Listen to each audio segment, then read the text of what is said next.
O cheiro ainda persiste. É assim que você sabe que não é apenas boato. O prédio no Riacho do Olmo não range como os outros. Ele respira. Suas madeiras exalam algo azedo, doce, metálico, como um banquete que nunca deveria ter sido preparado. Entre e suas roupas não o perdoarão. O odor gruda como uma mão invisível. Os historiadores dirão que é podridão. Eles darão de ombros e culparão a madeira úmida, o mofo ou um século de abandono. Mas os poucos que ousaram entrar na velha pensão sabem mais. Eles dizem que é ela. Dizem que Marta Santos nunca partiu de verdade. A maioria das pessoas ouviu falar de canibais em contos selvagens, tribos selvagens em terras distantes, narrados por missionários aterrorizados. Mas e se eu lhe dissesse que o Brasil gerou sua própria, escondida não em selvas ou ilhas, mas bem aqui no coração da Corrida do Ouro, sob o signo do Santo Matrimônio e o aroma de uma refeição quente? Em 1753, em um lugar desesperado pela sobrevivência, uma viúva casou-se com 9 homens em um único ano e cozinhou todos eles na mesma panela de ferro. A história começa no Vale do Morto, embora você não o encontre nos mapas turísticos. Não era o famoso Vale do Morto das novelas baratas e tiroteios em salões. Não, era um vale menor. Um assentamento fragmentado agarrado à sobrevivência na capitania de Minas Gerais, onde fome e esperança andavam lado a lado, e a lei era mais boato do que realidade. Na primavera, quando o brilho do ouro faiscava no leito do riacho, barracas de lona brotaram como ervas daninhas pelo desfiladeiro. 200 homens chegaram em 6 semanas, perseguindo uma sorte que nunca encontrariam. Não havia igreja, nem médico, nem xerife, apenas terra, doença, uísque e o sonho de que a próxima peneira pudesse conter uma fortuna. Nessa confusão chegou Marta, com 34 anos, grisalha antes do tempo, vindo com uma caravana que carregava pouco mais que sua bolsa de couro, seu peculiar livro de receitas e uma panela de ferro tão massiva que precisou de 4 homens para descê-la da carroça. Ela alegava que o marido havia morrido de tísica no caminho, mas alguns sussurravam que ela nunca tivera marido algum. E talvez essa fosse sua primeira mentira. Ela não olhava os mineiros nos olhos. Isso foi a primeira coisa que as pessoas notaram. Seu olhar sempre pairava mais baixo ao redor da clavícula, do peito, como se os estivesse avaliando, medindo peso e músculo não por admiração, mas por rendimento. Em dias ela adquiriu o maior prédio do vale, abandonado após o dono ser esmagado em um desabamento de mina. Ela colocou sua panela na lareira, pendurou placas pintadas à mão e no final da semana a pensão Santos estava lotada. Suas regras eram simples, nada de fiado sem exceções. Mas sua comida, que Deus os ajude, era diferente de tudo que eles haviam provado desde que deixaram a civilização. Ensopados que grudavam na colher, ricos em camadas de sabores, carne tão macia que não precisava de faca, pão que fumegava ao ser partido, vegetais em uma terra onde nada crescia. Ela os alimentava como reis em um reino de lama e miséria. E os homens, eles faziam fila não só com suas moedas, mas com seus corações. Os mineiros, que não viam uma mulher havia meses, começaram a competir por sua atenção,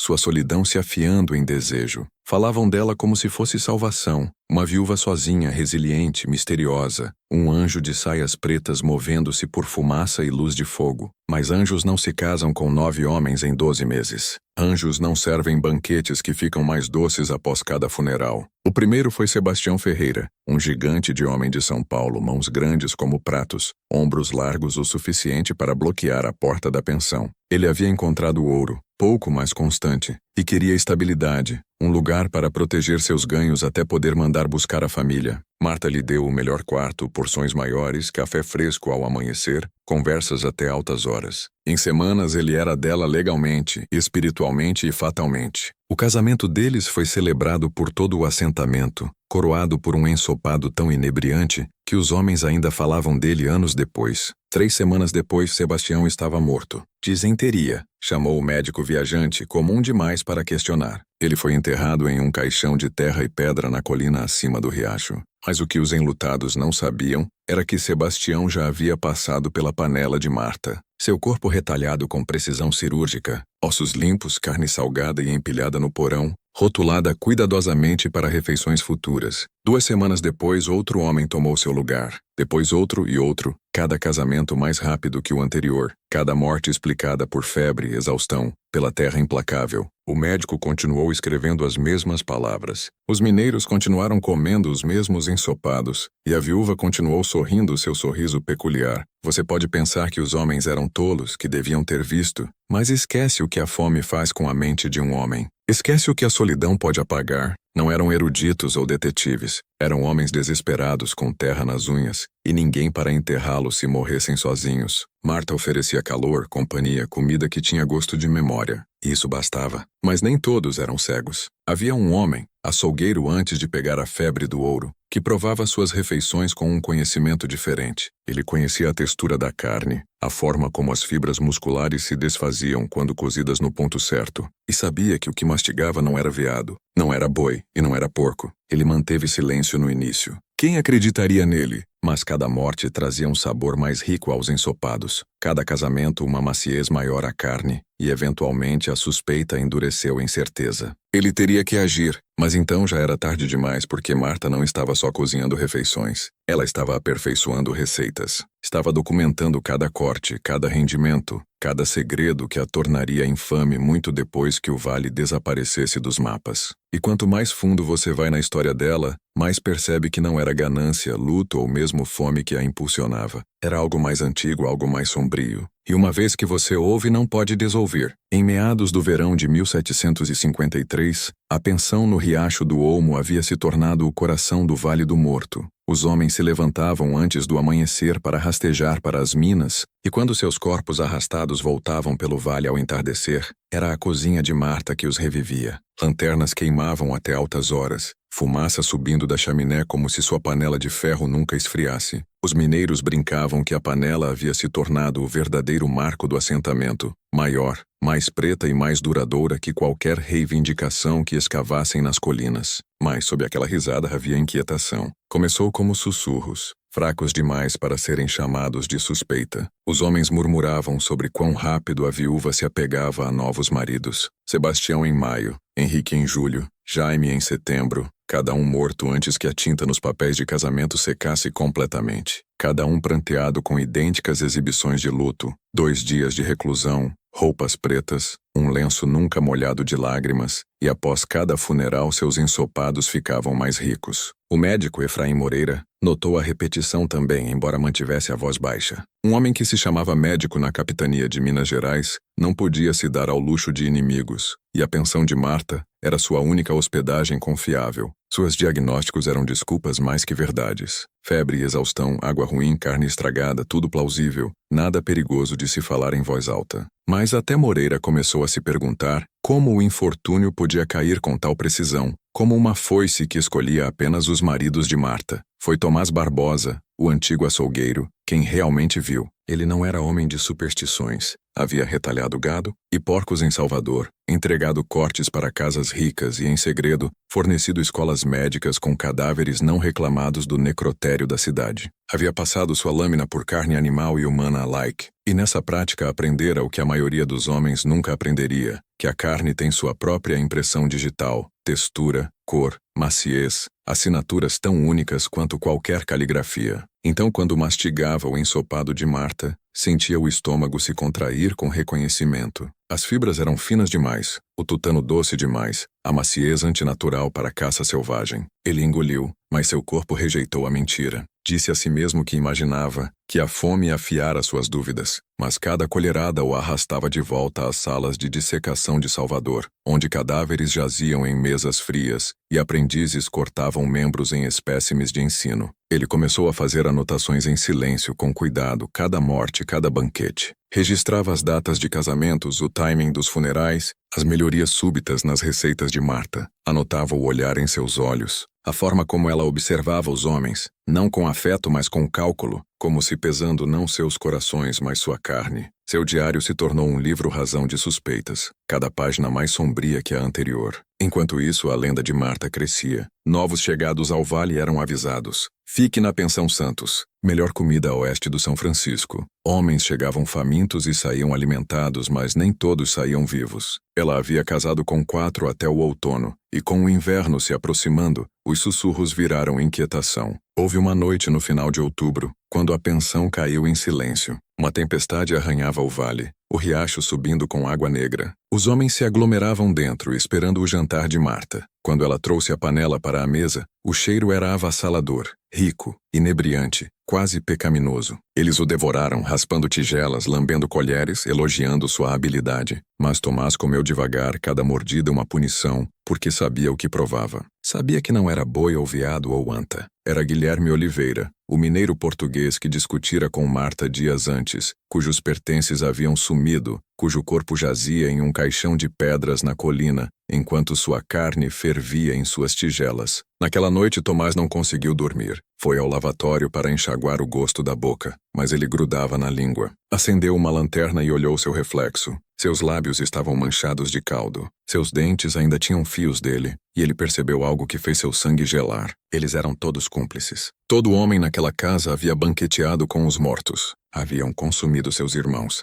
Haviam se tornado parte do ritual dela sem saber. A verdade não era só assassinato. Era transformação. Marta não matava por ouro ou vingança. Ela estava refazendo os homens do Vale do Morto, transformando-os em sustento, dobrando-os em suas receitas, ligando-os à sua panela de ferro para sempre. Seus corpos não eram enterrados nas colinas. Eram enterrados nos homens que os comiam. O vale em si havia se tornado uma comunhão de carne. E uma vez que você vê esse padrão, não pode desver. Você começa a perceber como a história se repete com a mesma mão invisível, como instituições se alimentam de homens, os mastigam e deixam apenas ossos enquanto convencem os sobreviventes de que era o custo do progresso. Você acha que a pensão era única? Ou era só um espelho mostrando em miniatura o sistema que ainda se alimenta de nós agora? Tomás lutou com essa pergunta até o amanhecer. Queria alertar os outros, mas via seus rostos à luz da lamparina, rostos suavizados por refeições quentes, rostos que queriam acreditar no conforto. Eles não o ouviriam.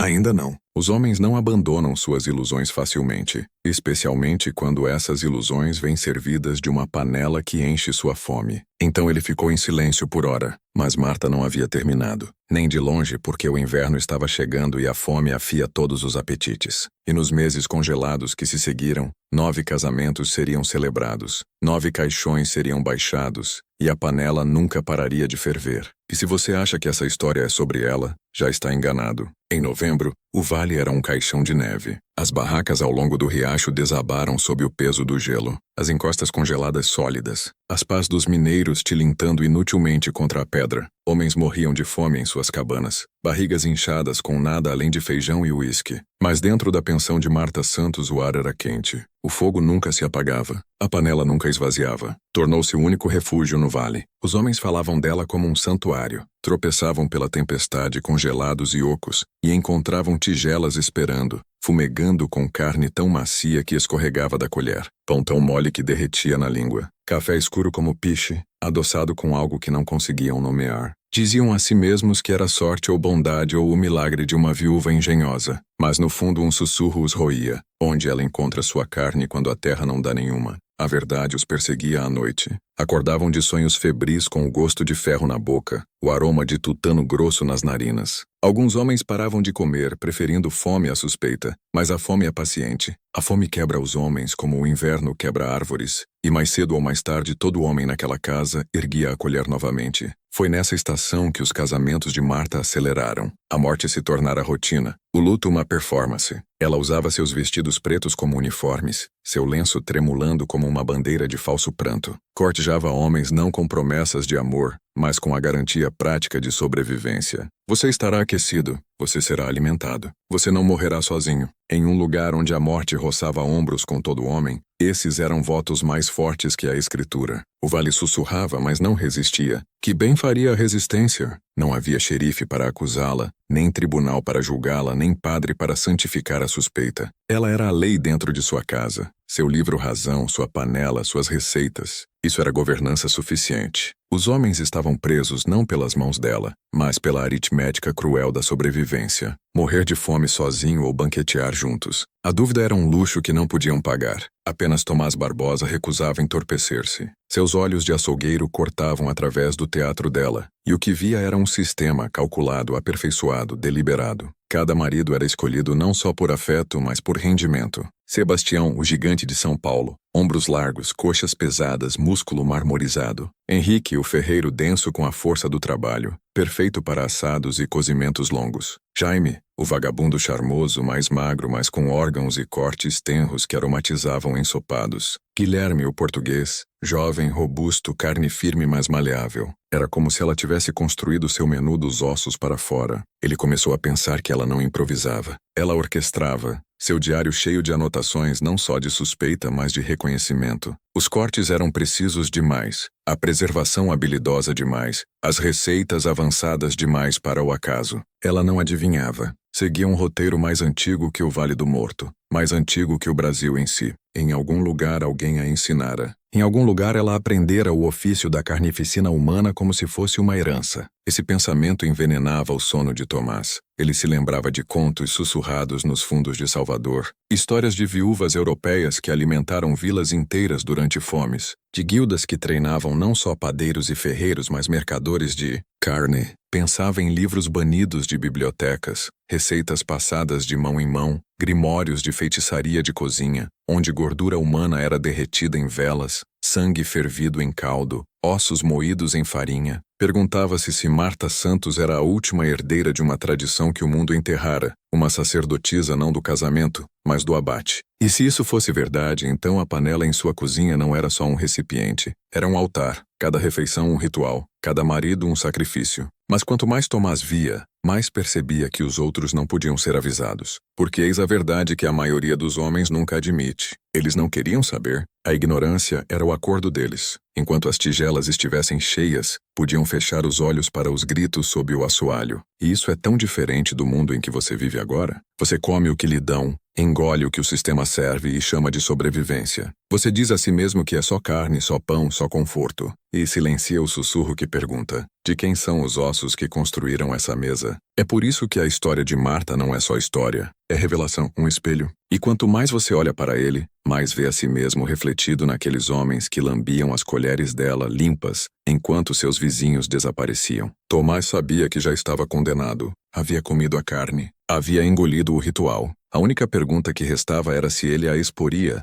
ou se continuaria comendo, continuaria sobrevivendo até o dia em que o olhar da viúva finalmente pousasse nele. E o inverno era longo, muito longo. A neve engrossava até o Vale do Morto desaparecer do mundo. Um sudário branco envolvia o vale, apagando trilhas, selando cabanas, deixando apenas fumaça para marcar os vivos. Nesse tipo de inverno, os homens ou morriam de fome ou viravam para dentro, suas mentes roídas pela fome. Mas dentro da pensão de Marta, a panela ainda borbulhava, o cheiro ainda se enrolava, e os homens ainda se reuniam como mariposas ao redor de seu fogo. Foi então que Tomás Barbosa fez seu movimento. Ele esperara semanas observando, medindo as rotinas dela. Marta se levantava antes do amanhecer, buscava água no riacho, atiçava o fogo, preparava pão e cuidava do porão antes que os homens se mexessem. Ela era precisa, seus rituais inquebráveis. Mas o luto ou a performance de luto às vezes a distraía. Após o enterro de seu quinto marido, Tomás notou que ela demorava mais que o usual no cemitério, deixando a casa desprotegida. Aquela manhã, lanterna em mão, ele escorregou para o porão. O que encontrou não era caos, mas ordem, não loucura, mas sistema. O espaço era imaculado. Prateleiras forradas com potes, sais e ervas, estantes de madeira empilhadas com cortes de carne embrulhados em linho, cada um etiquetado em sua caligrafia inclinada. Datas, nomes disfarçados de animais, pesos medidos até a onça. Era menos um porão que um livro razão esculpido em carne. Na parede do fundo estava um diário, sua capa de couro escura com graxa. Tomás o abriu, e seu estômago gelou mais que o inverno acima. Não era um diário, era um livro de receitas. Página após página de receitas, cada uma anotada com experimentos. Sebastião, marmorização excelente, adequado para ensopados lentos. Henrique, músculo denso, requer salmoura mais longa. Jaime magro, mas combina bem com vegetais de raiz. Notas não de amantes, mas de gado. E no final do livro, entradas mais sombrias. Símbolos rabiscados em tinta e gordura, diagramas de facas sobre a forma humana, listas de especiarias com setas apontando para órgãos. Ao lado de uma página havia uma frase repetida como um cântico. A panela é o altar, a refeição é a ligação, o comedor é o recipiente. A respiração de Tomás tremia. Ele percebeu agora que Marta não alimentava homens para sobreviver. Ela os ligava aos vivos. Sua carne passava para os camaradas. Sua presença dobrada na comunidade. Seu ouro e trabalho consumidos 2 vezes. Uma pela terra e uma pela viúva. Isso não era crime de paixão. Era uma instituição. Isso não soa familiar? Tire a panela de ferro e o que você vê? Homens moídos em um sistema. Seus corpos consumidos por indústrias. Seus nomes enterrados enquanto seu trabalho é digerido por outros. Essa é a verdade oculta. Marta Santos não era uma anomalia. Era um reflexo de como o poder sempre se alimentou impiedosamente, invisivelmente com o sorriso da civilidade. Tomás quase fugiu, mas algo o manteve enraizado. Virou as páginas novamente e viu uma nota datada semanas antes. Não era sobre comida, era sobre ele. Tomás Barbosa, estrutura forte, gordura moderada, mãos habilidosas, corte de açougueiro promissor, deve ser amaciado com vinho antes do assado. Suas pernas quase cederam. Ela o medira, ela o pesara com os olhos. Sim, marcara seu rendimento em seu livro Razão. Seu tempo estava chegando. Ele tropeçou para fora do porão e para a luz cegante da neve, coração trovejando. Por horas andou pelo vale congelado, tentando decidir o que fazer. Contar aos outros. Eles ririam. Ou pior, virariam contra ele, relutantes em enfrentar a verdade do que haviam comido. Contar ao médico inútil. Moreira havia sido cego para 4 funerais já. Deixar o vale. Para onde ir quando as paredes de nevasca se erguiam ao redor como barras de prisão? Ao anoitecer ele voltou silencioso, tremendo, sentado mais uma vez à mesa de Marta. Ela serviu ensopado em sua tigela, sorrindo aquele sorriso peculiar, olhos demorando em sua clavícula. Ele se forçou a comer, cada mordida uma traição ao próprio corpo. Aquela noite os homens beberam, riram e cantaram para manter o desespero longe. Mas Tomás sentou em silêncio, e quando seus olhos piscaram para Marta, viu algo que ninguém mais parecia notar. Ela não estava bêbada, não estava cansada, nem mesmo humana naquele momento. Ela os observava com a paciência calma de um fazendeiro vendo seu rebanho, já sabendo qual levaria ao abate em seguida. E a verdade mais cruel, os outros estavam contentes em ser seu gado, porque os homens aceitarão quase qualquer horror desde que venha com a barriga cheia, porque a ignorância, quando salgada e fervida, tem gosto melhor que o conhecimento, porque a sobrevivência sempre exigiu que alguém fosse comido, seja pela panela, pela mina ou pelos sistemas que se chamam civilização. E Marta sabia disso. Sabia melhor que qualquer homem da lei ou pregador. Aprendera que os homens estavam dispostos a consumir os seus, se isso significasse barrigas cheias e ilusões inquebradas. E ela o escrevera, codificara, transformara em ciência. Seu porão não era só uma cena de crime, era uma profecia. E Tomás percebeu que isso não era mais sobre o vale, era sobre todo lugar, todo o sistema, toda a época onde homens se tornavam carne. E o que o gelava mais que o cheiro, mais que o gosto, era o pensamento de que talvez, só talvez, Marta Santos não tivesse inventado essa prática. Ela só a herdara. Tomás não conseguia desver o porão. Uma vez que você vislumbra a maquinaria do horror, ela nunca some, mancha os cantos da sua visão, transformando cada gesto em presságio, cada sorriso em máscara. Na manhã seguinte, enquanto os homens se reuniam à mesa longa, Marta se movia entre eles com sua graça usual, servindo café, distribuindo ensopado, oferecendo pão fresco. Para os outros ela ainda era seu anjo de calor em um vale congelado. Mas para Tomás ela era açougueira e sacerdotisa, suas mãos perfumadas com tutano, seu avental costurado com sangue invisível. Ele a estudava com o olho afiado da suspeita, a forma como ajustava o punho na concha, como seu olhar desviava como sempre para a carne do peito e braços de um homem em vez de seus olhos, a forma como seus lábios se curvavam, não exatamente um sorriso, não exatamente um esgar, mas um reconhecimento sutil de controle. Ela sabia que os alimentava com mais que comida. Alimentava-os com confiança, alimentava-os com silêncio. E funcionava. Os homens riam e enfiavam colheradas na boca, nunca perguntando de onde vinha a carne, nunca ousando se perguntar por que nenhum animal fora visto no vale desde que a neve começara. Tomás mastigava devagar, forçando cada mordida como veneno. O ensopado era extraordinário, camadas de sabor tão complexas que beiravam a arte. Essa era a verdade mais horrível de todas. Não era selvageria crua, era maestria. Naquela noite, enquanto a tempestade uivava contra as janelas, Tomás cometeu seu erro. Demorou na cozinha após o jantar, oferecendo ajuda para limpar a mesa. Queria ver suas mãos de perto, vislumbrar a força que retalhava homens em refeições. Ela o olhou curiosa, seu cabelo grisalho captando a luz do fogo, seus olhos o medindo como se confirmando as anotações em seu livro Razão. "Você tem o punho de um açougueiro", disse ela baixinho, pegando um prato dele. Firme e preciso, as mãos de um homem que sabe cortar. As palavras o gelaram. Ele congelou, forçando um sorriso fraco. "Trabalhei em Salvador uma vez. Comércio de carne. Nada que valha lembrar." "Pelo contrário", disse ela, voz quase terna. "É um dom raro conhecer o corpo assim." A maioria dos homens balança martelos ou pás. Poucos entendem onde correm as linhas, onde separar osso de carne. Seus olhos se encontraram então, e pela primeira vez ela não olhou para sua clavícula. Olhou direto para dentro dele. Tomás sentiu a garganta apertar, a pele arrepiar como se o olhar dela o despisse até músculo e tendão. Você tem escrito? Sussurrou ela. Seu coração quase parou. Escrevendo em sua cama, disse ela virando para pôr o prato de lado. Tarde da noite rabiscando suas notinhas. Você acha que eu não ouço? Ela olhou de volta. Seu sorriso fraco, sabedor. Homens sempre escrevem antes de confessar. É a natureza da culpa. Tomás engoliu em seco. Eu mantenho contas. Só isso. Quanto devo, quanto perde. Seu punho apertou. Então queime-as quando terminar. Palavras são mais pesadas que ouro em um lugar como esse.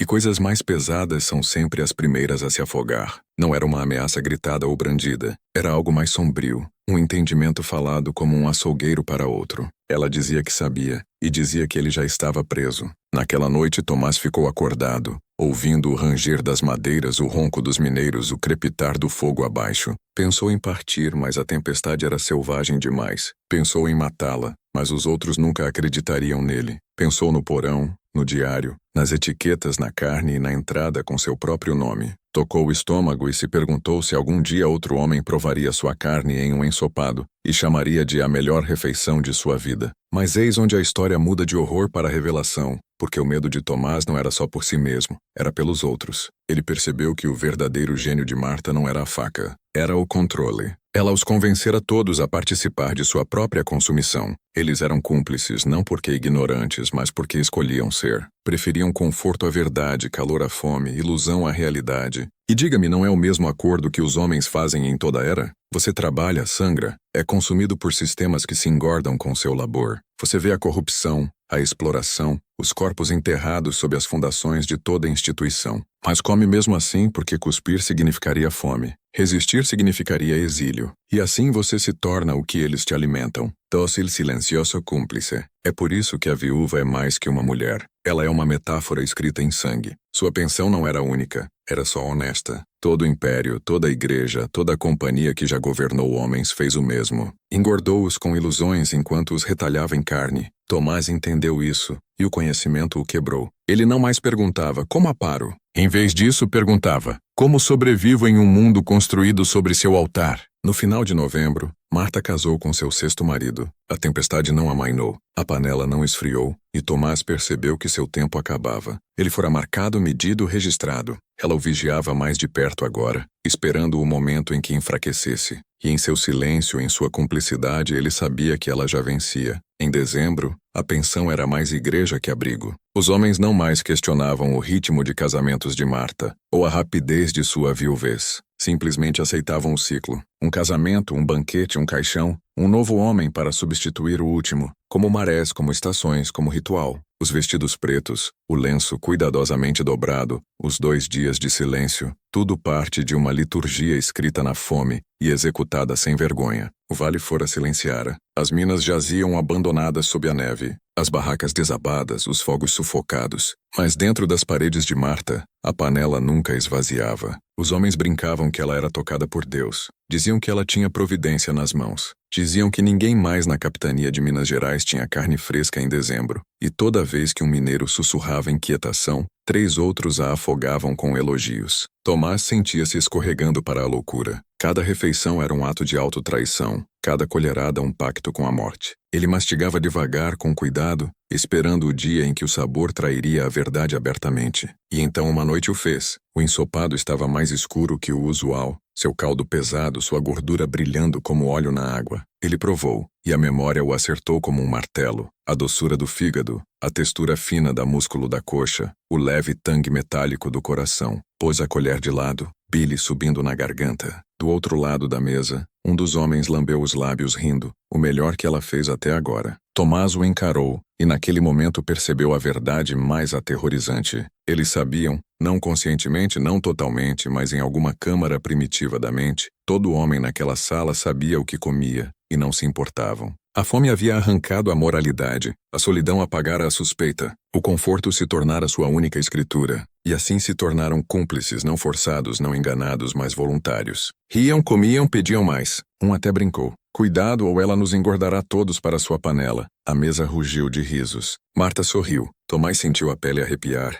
Naquela noite ele não se conteve quando os outros cambalearam para a cama. Ficou junto ao fogo, olhando para a panela de ferro como se fosse um espelho. Marta se aproximou em silêncio, pondo uma mão em seu ombro. Você não come o suficiente, disse ela baixinho. Eu já comi demais, sussurrou ele, seu punho apertou. Então pare de fingir. Você provou a verdade, Tomás. Sabe o que é e ainda vive. Ainda vem à mesa. Entende agora? A panela não os liga. Liga você. Ele virou, tremendo. Há quanto tempo? Toda a minha vida. Ela interrompeu. Sua voz era calma, firme, como se falando do tempo. Aprendi antes de sangrar. Aprendi antes de rezar. A carne é o único sacramento. Todo império se alimenta de seus homens. Eu só removi o fingimento. A garganta de Tomás secou. Por que escrever? Por que manter um livro? Ela sorriu, cabelo grisalho aloado pela luz do fogo. Porque isso não é só meu trabalho. É mais antigo. Sou só uma guardiã. Receitas devem ser aperfeiçoadas. Registros devem ser mantidos. Um dia alguém mais tomará o livro, a panela, o altar. O sistema continua como sempre. Tomás cambaleou para trás. Você é louca?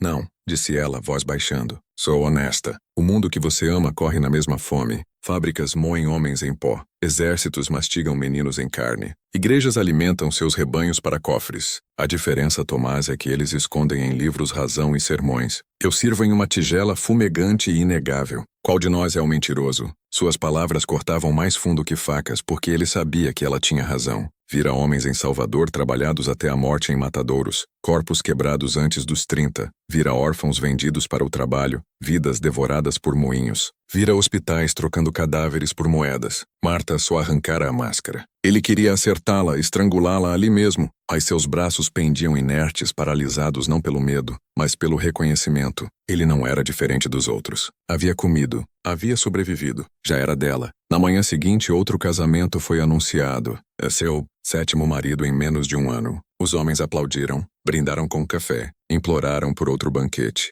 E Tomás sentou em silêncio, o ensopado ainda queimando em sua língua, as palavras ecoando em sua mente. O comedor é o recipiente, a refeição é a ligação. E ele entendia agora, estava ligado. Mas ligado ao quê? A ela? Ao vale? Ao sistema antigo que ela servia. A tempestade rugia e assim a panela. Pela virada do ano, o Vale do Morto era menos um assentamento que um cemitério disfarçado de cozinha. A colina do cemitério inchava com caixões que carregavam só pedras, enquanto os corpos verdadeiros alimentavam o fogo abaixo. Cada morte de marido era marcada por um serviço breve, um véu preto, uma panela que nunca secava. A neve enterrava o vale em silêncio, mas a casa de Marta rugia com risos, tilintar de tigelas e o som de homens mastigando carne que se recusavam a nomear. Tomás se movia como uma sombra entre eles, seu diário escondido, olhos queimando com verdades que ninguém mais ousava falar. Observava enquanto Marta casava de novo e de novo, 9 homens em menos de 12 meses. E com cada união os banquetes ficavam mais elaborados. Especiarias que ele não identificava, vegetais que não tinham negócio de sobreviver ao inverno, sabores tão ricos que beiravam a feitiçaria. Começou a se perguntar se ela aprendera não só carnificina, mas alquimia. Se alterava os homens por dentro, transformando-os não só em refeições, mas em crentes. E não era esse o horror real? Não que ela matasse, mas que convencesse os vivos a abençoá-la por isso. Ela não só retalhava homens, domesticava seus irmãos. Não precisava de correntes ou facas à mesa, só o embriagante calor da sobrevivência. Os homens a defendiam, elogiavam, adoravam. Quando rumores piscavam, eles os apagavam com risos. Quando dúvidas surgiam, afogavam-nas com outra colherada. Foi nesse clima sufocante de silêncio que Tomás chegou ao ponto de ruptura. Aguentara semanas engolindo comida e medo, mas o peso do porão o pressionava como a neve pressionando os telhados. Começou a ver visões à luz do fogo. Os rostos de Sebastião, Henrique e Jaime, maridos virados em vapor e caldo, seus olhos o encarando das chamas. Acordava encharcado de suor, o gosto de tutano grudado nos dentes. Uma noite, enquanto os homens banquetavam,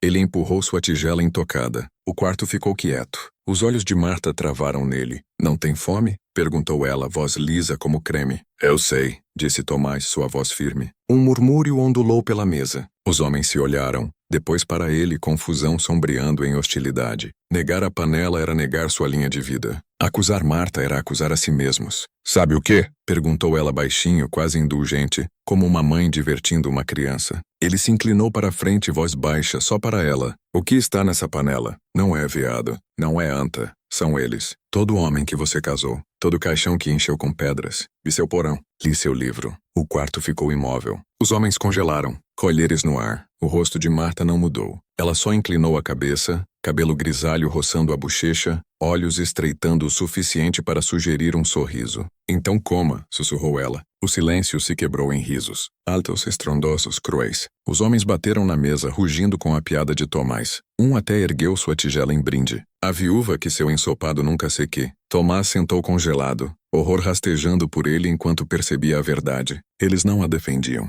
Defendiam a si mesmos. Admitir que ele tinha razão significaria admitir que consumiram seus irmãos, seus amigos, seus companheiros mineiros. Admitir que se tornaram recipientes de carne humana. Melhor rir, melhor proteger a ilusão. Melhor cuspir no homem que falava a verdade que prová-la plenamente. Marta se inclinou pela mesa, voz mal audível acima do rugido. Veja, Tomás, eles me escolhem toda vez. Não os ligo com facas. Ligo com necessidade e assim fazem todos os sistemas de poder. Entende agora? Seus punhos tremiam, seu estômago revirava, e ele percebeu que a doença dentro dele não era só do que comera, era do que se tornara. Juntara-se ao silêncio deles, engolira sua cumplicidade. Já era parte do ritual. E assim é você. Sim, você que lê essa história. Provou o mesmo acordo. Pegou a colher, escolheu conforto sobre verdade, comeu de mesas construídas sobre ossos. E se quiser quebrar o feitiço, se quiser acordar do banquete da viúva, deve se marcar agora. Os risos ecoaram muito depois das tigelas vazias, mas para Tomás era o som de uma forca. Ele a expusera e nada mudara. Se algo, os homens se agarravam mais forte a ela, mais ferozmente à ilusão.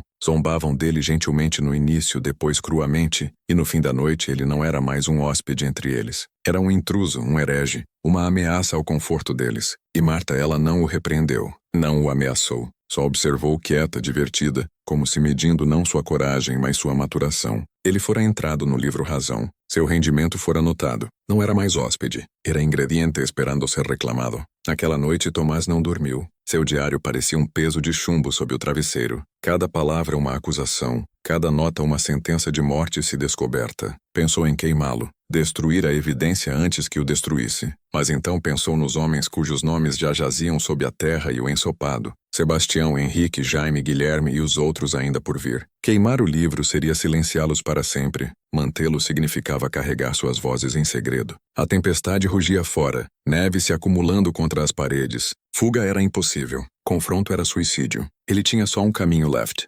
Exposição. Não aos homens da casa, mas ao mundo além. Se pudesse sobreviver até a primavera. Se pudesse carregar o diário vale abaixo. Se pudesse alcançar o São Francisco e colocá-lo em mãos que não pudessem ignorá-lo, talvez o altar de Marta Santos finalmente fosse derrubado. Mas Marta antecipara isso. Em janeiro ela casou de novo, um prospector magro de Pernambuco. Seu corpo fino, mas tendinoso de meses nas colinas. Durou menos de 3 semanas. Sua morte veio não com doença, mas violência. Seu corpo encontrado estendido na neve, garganta cortada, seu sangue traçando de volta à casa. Os homens sussurravam sobre índios, bandidos, mineiros rivais. Marta pressionou um lenço trêmulo aos lábios e deixou os rumores correrem soltos. Mas Tomás sabia que ela matara abertamente agora. Seu controle tão completo que não precisava mais disfarçar. Naquela noite ele rastejou de novo ao porão, determinado a pegar o livro Razão e fugir para a tempestade. Sobrevivência que se dane. Mas quando alcançou as prateleiras, o diário sumira. Em seu lugar jazia só um pedaço de pergaminho, uma única frase escrita naquela caligrafia inclinada familiar.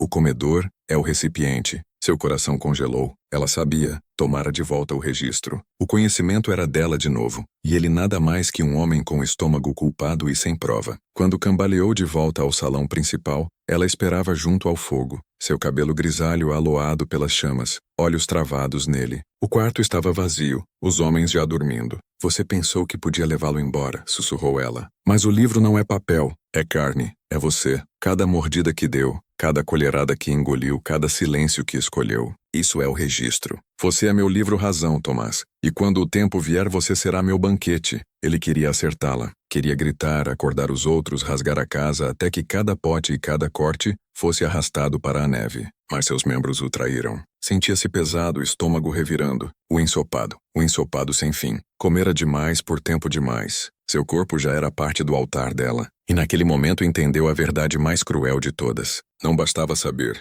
O conhecimento sozinho não o salvaria. A verdade não tinha poder sobre homens que escolhiam a mentira. Marta Santos nunca seria parada pelos mineiros do Vale do Morto. Não seria parada por homens da lei que nunca alcançavam aquele vale, nem por médicos que assinavam certificados de febre e exaustão. Ela perduraria porque sistemas como o dela sempre perduram. Enterram seus livros razão, apagam trilhas, deixam os mitos sumirem no silêncio até que um dia, décadas depois, uma pá ou uma picareta ou uma mão descuidada desenterre os ossos. E quando esse dia vier, a verdade subirá como vapor de sua panela de ferro grosso, doce e inegável. Mas em 1754, Tomás tinha só uma escolha left. Não salvaria os outros. Não se salvaria. Podia só salvar a história. E isso significava fugir para a tempestade com nada além de sua memória, seu terror e o gosto amargo de carne na língua. A neve o engoliu. O vento rasgou seu corpo. Se sobreviveu ao vale ou sumiu nele, nenhum registro resta.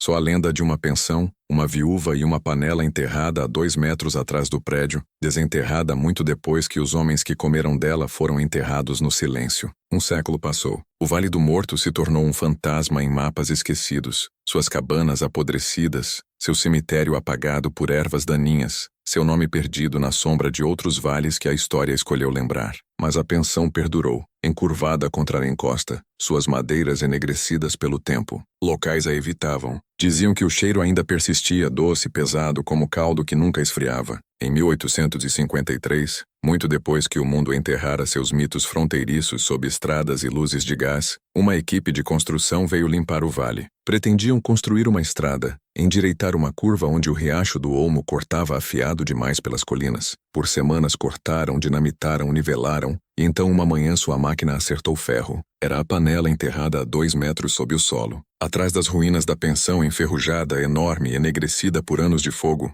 dentro jaziam os ossos. A equipe caiu em silêncio. Homens que haviam lidado com cadáveres na guerra, que haviam jogado corpos em valas, recuaram, tremendo, porque esses ossos não estavam espalhados como restos. Estavam ordenados, organizados, catalogados com a precisão de um livro razão. Crânios empilhados ordenadamente, fêmures embrulhados em pano que se esfarelava ao toque, costelas amarradas como lenha. E então os potes, selados, preservados, seus conteúdos irreconhecíveis, mas inegavelmente carne. Quando abertos, o fedor rolou tão grosso e doce que o capataz vomitou na terra. Um homem jurou ver escrita dentro, tinta desbotada em retalhos de pergaminho que se desintegraram em suas mãos. Chamaram o xerife. O xerife chamou o legista. O legista recusou arquivar um relatório. Saiu do local pálido, lábios apertados, olhos dardejando como um homem que vislumbrara algo que nunca deveria ter visto. Ao anoitecer, oficiais do distrito haviam chegado, isolado o local e carregado a evidência em carroças sem marca. Os jornais não relataram nada.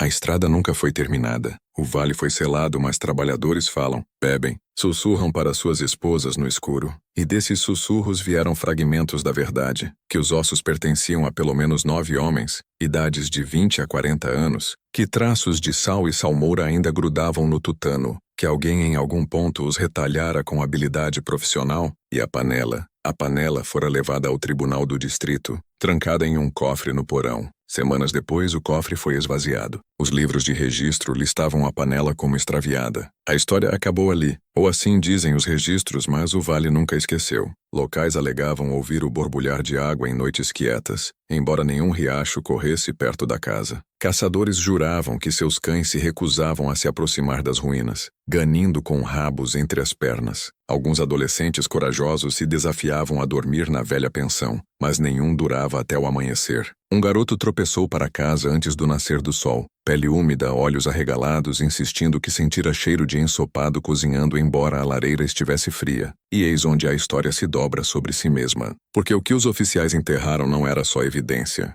era revelação. A história de Marta Santos nunca foi sobre uma viúva em um vale. Era sobre como a verdade em si é fervida, salgada, preservada, depois escondida até que alguém tropece nela. Como instituições enterram a panela, apagam o livro razão, silenciam as testemunhas, até que tudo que reste seja o cheiro, persistindo como culpa que nunca some. A pensão se foi agora. O vale reclamado por ervas e silêncio, mas a história sobrevive, passada em sussurros, escrita em arquivos ocultos, recontada em fragmentos como este. E o que gela o sangue não é a possibilidade de que Marta Santos tenha vivido. É a certeza de que sistemas como o dela sempre vivem. A equipe de construção desenterrou ossos, mas também desenterrou um padrão. Um que nunca morre de verdade. Eis a pergunta que você deve fazer a si mesmo. Se enterraram a panela, apagaram os registros e silenciaram os relatórios, o que mais enterraram? Que verdades ainda estão trancadas em porões de tribunais, em carroças sem marca, em cofres selados onde nenhuma luz entra?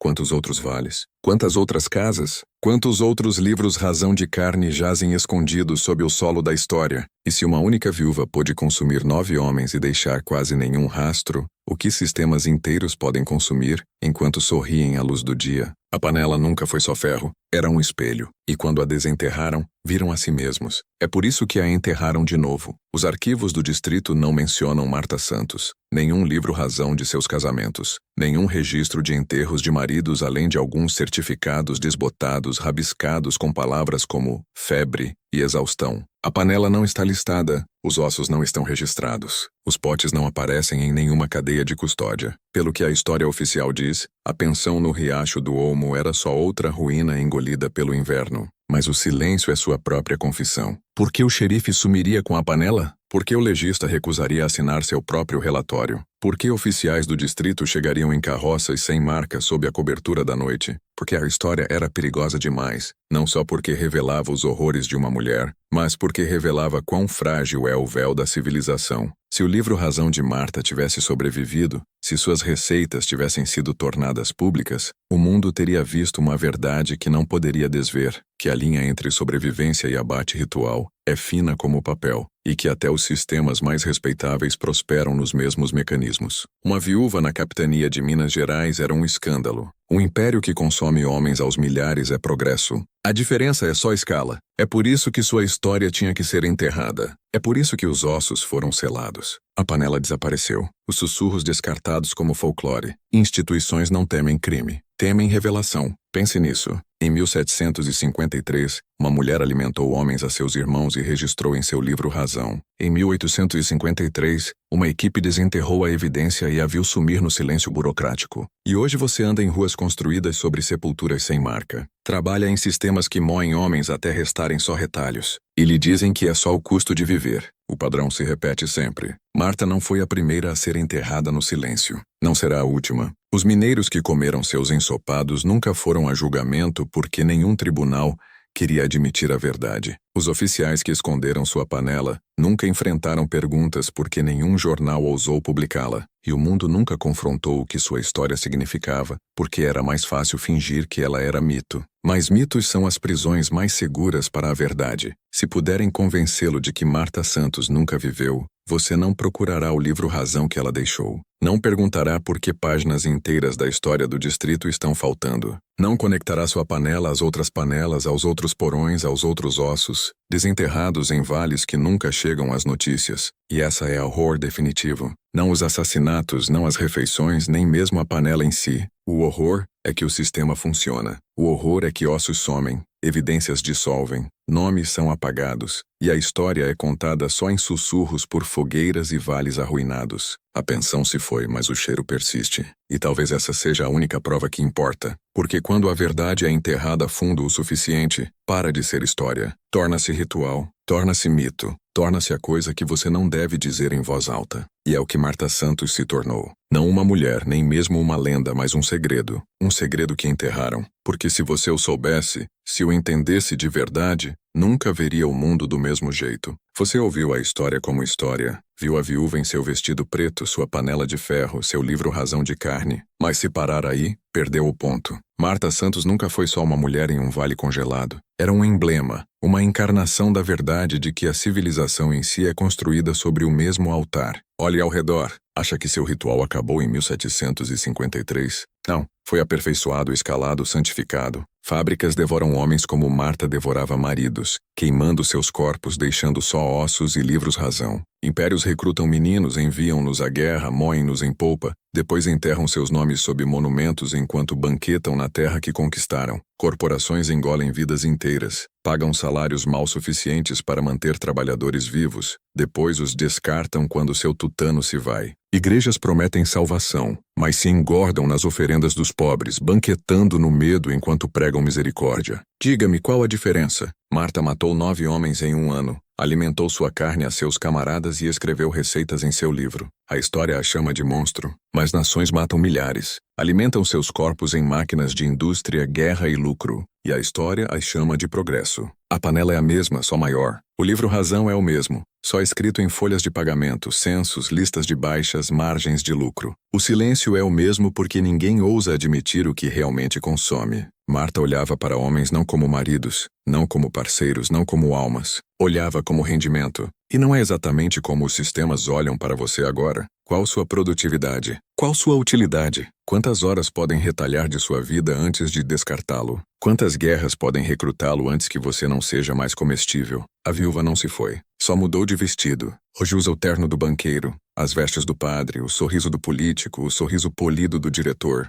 Mas seu olhar é o mesmo. Paira não em seus olhos, não em seu espírito, mas em seu corpo, no que pode ser colhido, consumido, lucrado. E eis o segredo que ninguém quer que você ouça. Você já está na panela. Come o que eles te alimentam. Engole as mentiras salgadas com conforto. E ri do homem que ousa dizer o contrário. Assim como os mineiros riram de Tomás Barbosa, assim como Marta sorria enquanto lambiam suas colheres. A verdade é um banquete de horror, e a maioria dos homens prefere fome a prová-la. É por isso que mitos são mais seguros que fatos. É por isso que os ossos são enterrados. É por isso que o silêncio reina. Mas uma vez que você vê, uma vez que prova, não pode voltar à ignorância. Não pode sentar à mesa sem ouvir os gritos subindo do porão. Não pode olhar para um sistema sem reconhecer a panela fervendo sob ele. Marta Santos não era história, era revelação. E se seu livro Razão ainda existe, escondido em algum cofre de tribunal ou coleção privada, não é só um livro de receitas. É um espelho, um que mostra todo o sistema, todo o império, toda a instituição pelo que realmente é. Um altar onde carne vira lucro, sangue vira sobrevivência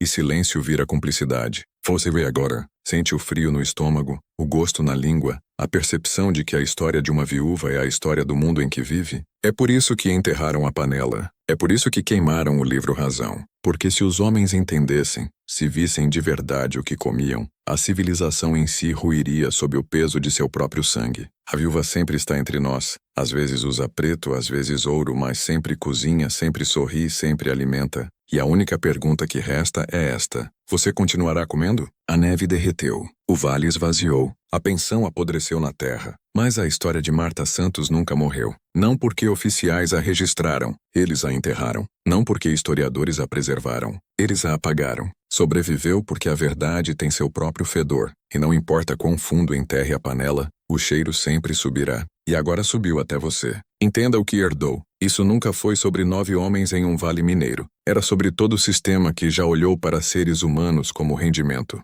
Sobre toda a instituição que alimentou homens em sua panela, salgada com mentiras, e servida a seus irmãos enquanto chamava de necessidade. Você não é um observador. Não está seguro fora dessa história. Comeu da panela deles toda a sua vida. A escola que mediu seu valor em notas e cotas. O emprego que retalha suas horas até restarem só retalhos. Os líderes que prometem segurança enquanto se engordam com seu labor e seus filhos. Cada colherada que engoliu o ligou mais forte. O comedor é o recipiente. A refeição é a ligação. Você pode rir como os mineiros riram de Tomás Barbosa. Pode zombar, descartar, dizer a si mesmo que era só mito, só boato. É assim que o ritual sobrevive. Pelo seu silêncio, pela sua negação, pela sua vontade de comer e não perguntar o que está no ensopado. Mas hoje você não tem desculpa, sabe? Ouviu a panela fervendo e o cheiro está em suas roupas. Pode tentar esfregar, mas o seguirá. Grudará em você, lembrará com cada mordida que der. Conforto nunca é grátis. Alguém sempre paga. Alguém sempre está na panela.